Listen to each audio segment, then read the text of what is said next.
Many routines collapse before the first action, not because the activity is difficult, because starting feels large. When the brain evaluates a task, it looks at the entire process: preparation, time commitment, effort required.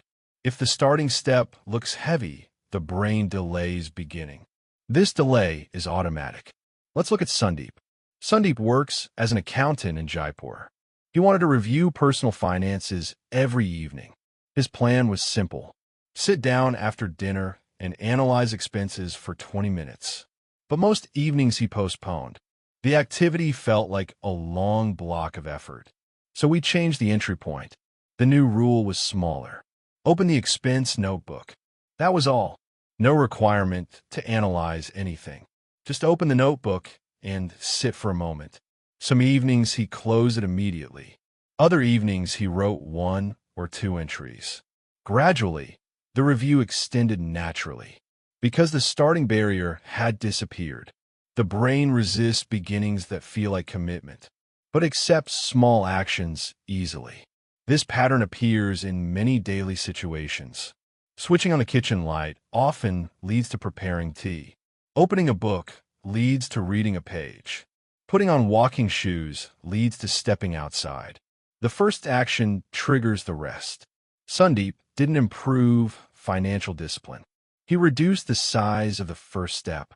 That was enough to create repetition. Many routines fail because people design the entry point around the full outcome. Exercise means 30 minutes. Reading means several pages. Planning means detailed analysis. These expectations make starting heavy. Lower entry points reduce hesitation. When the beginning becomes effortless, the action happens more frequently. Continuation then becomes optional. But surprisingly, it often follows. This week, choose one behavior you struggle to begin. Reduce the first step drastically. Reading becomes opening the book. Exercise becomes wearing shoes. Writing becomes opening the notebook. Do not demand the full activity immediately. Just begin. Small beginnings repeat more easily, and repetition creates stability. Consistency is not built from large commitments. It grows from small starts repeated often.